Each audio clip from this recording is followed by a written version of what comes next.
Assalamualaikum warahmatullahi wabarakatuh. Perkenalkan, nama saya Vika. Di sini saya akan menjelaskan materi tentang penerapan ilmu geografi dalam aspek lingkungan. Yang pertama, kita akan menjelaskan tentang definisi lingkungan. Lingkungan adalah keseluruhan kondisi fisik dan biotik yang ada di sekitar manusia, termasuk atmosfer, lingkungan, dan hidrosfer. Dan pengertian lingkungan menurut para ahli, yang pertama itu menurut Emil Salim, lingkungan adalah benda serta pengaruh yang terdapat pada ruang tempat kita berada dan saling mempengaruhi antara sesama manusia, termasuk kehidupan manusia. Menurut Otto Soemarwoto, lingkungan adalah ruang yang ditempati oleh makhluk hidup seperti tumbuhan, hewan, manusia, dan jasad teknik bersama dengan komponen hidup tak hidup pun di dalamnya yang saling menghubungkan dan mempengaruhi. Menurut Agus Sugianto, lingkungan adalah semua kondisi dan faktor eksternal, baik hidup maupun tidak hidup, yang mempengaruhi semua organisme seperti faktor biotik makhluk hidup atau faktor abiotik energi, bahan kimia, dan lain-lainnya. Selanjutnya, saya akan menjelaskan sistem lingkungan. Ada beberapa sistem lingkungan yang meliputi sistem lingkungan yaitu interaksi antara komponen lingkungan seperti udara, tanah, air, dan makhluk hidup yang membentuk sistem yang kompleks dan dinamis. Selanjutnya, saya akan menjelaskan materi tentang konsep lingkungan berkelanjutan.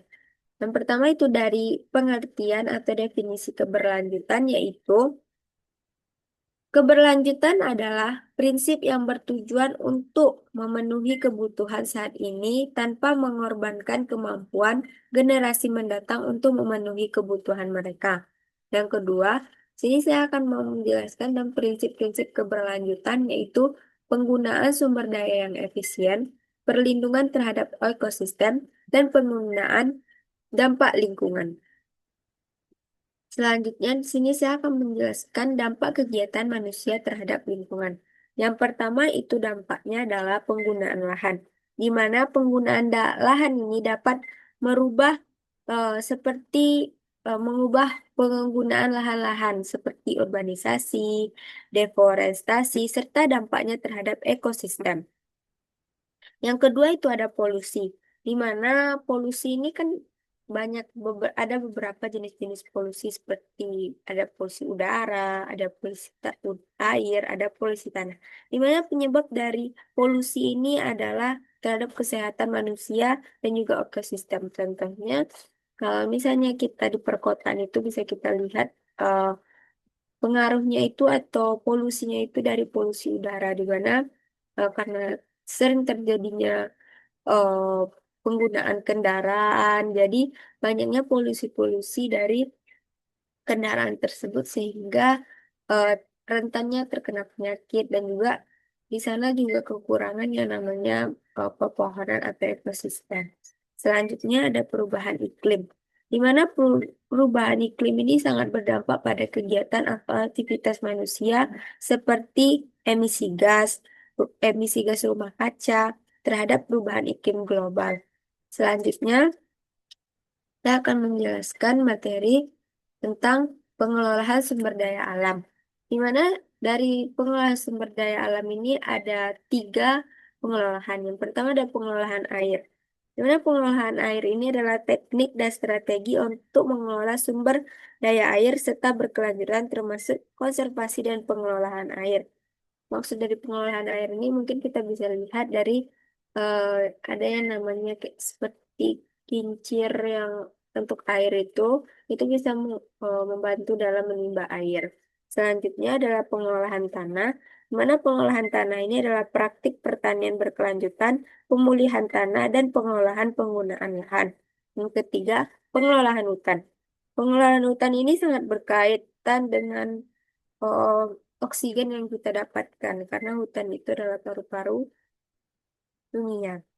Eh, Pengelolaan hutan ini berkaitan dengan konservasi hutan, reboisasi, dan pengendalian penebangan liar. Jadi, kalau kita setelah menebang pohon itu seharusnya kita melakukan reboisasi agar pohon-pohon itu tetap ada dan juga tidak terjadinya seperti bencana-bencana alam seperti banjir dan lain-lainnya, longsor. Dan juga kita jangan sekali-sekali untuk melakukan yang namanya penebangan kita secara liar karena itu merugikan kita sendiri.